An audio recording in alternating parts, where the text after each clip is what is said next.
द्वाप्रयुग. ज्या युगाची ओळख आहे भगवान विष्णूचा एक अद्वितीय अवतार श्रीकृष्ण. हे युग आजही धर्म, भक्ती आणि सत्यासाठी प्रसिद्ध आहे. पण या युगात एक गूढ कथा दडलेली आहे जी फार कमी लोकांना माहिती आहे.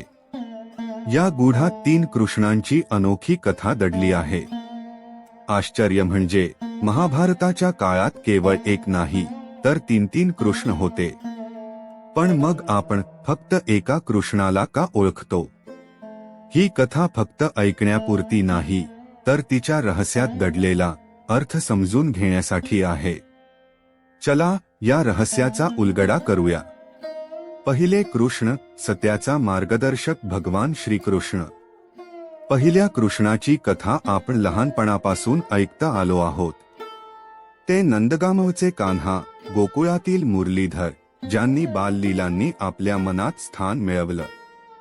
त्यांनी कंसाचा वध करून अधर्माचा नाश केला, गोकुळातील लोकांना संकटांपासून वाचवलं आणि नंतर धर्माच्या पुनर्स्थापनेसाठी महाभारताच्या युद्धात पांडवांचे सारथ्य केलं. पण त्यांची भूमिका केवळ एका राजाच्या युद्धाच्या मदतीपुरती नव्हती. त्यांनी भगवद्गीतेच्या माध्यमातून जगाला कर्म, भक्ती आणि ज्ञानाचा अमूल्य संदेश दिला. श्रीकृष्णांच्या प्रत्येक कृत्यामागे एक उद्देश होता, धर्माचा आणि सत्याचा प्रसार. त्यांनी राधेसोबत रासलीला केल्या, गोवर्धन पर्वत उचलून गोकुळवासियांचे संरक्षण केले आणि धर्माच्या प्रत्येक शत्रूचा नाश केला. त्यांचा प्रत्येक शब्द आणि कृती मानवी जीवनाला प्रेरणा देणारी होती. पण हेच श्रीकृष्ण का? कारण त्यांनी फक्त युद्ध जिंकण्याचे शिक्षण नाही दिलं, तर स्वतःच जीवन कसं जगायचं हे शिकवलं. दुसरे कृष्ण महर्षी वेदव्यास, महाभारताचे शिल्पकार. दुसरा कृष्ण म्हणजे महर्षी कृष्ण द्वैपायन वेदव्यास, एक महात्मा ज्यांचा प्रभाव महाभारताच्या प्रत्येक कोपऱ्यात दिसतो. त्यांचा जन्म एका द्वीपावर झाला आणि सावळ्या रंगामुळे त्यांना कृष्ण द्वैपायन म्हटले जात असे. त्यांनीच महाभारताची रचना केली आणि आपल्या लेखणीद्वारे इतिहास घडवला. पण वेदव्यास केवळ लेखकच नव्हते, तर ते एक आद्य गुरु होते. वेदव्यासांनी 4 वेदांचे विभाजन केलं, ज्यामुळे त्यांना व्यास पदवी प्राप्त झाली. त्यांची महाभारतातील भूमिका शांततेचा आणि धर्माचा संदेश देणारी होती. त्यांनीच संजयला दिव्य दृष्टी दिली, ज्यामुळे संजयने धृतराष्ट्राला महाभारताच्या युद्धाचे वर्णन सांगितले. तसेच त्यांनी अश्वत्थामाला ब्रह्मास्त्र परत घेण्याचा आदेश दिला. महर्षी वेदव्यास एक योगी होते, ज्यांनी युद्धानंतरच्या दुःखातून पांडवांना मुक्त करण्यासाठी 1 दिवसासाठी कौरव आणि पांडवांच्या नातेवाईकांना जिवंत केले.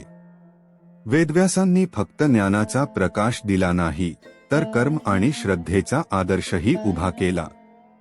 त्यामुळेच ते भगवान विष्णूच्या 24 अवतारांपैकी एक मानले जातात. त्यांचा महाभारतावर जितका प्रभाव आहे, तितकाच प्रभाव त्यांच्या लेखणीतून मानवजातीवरही आहे.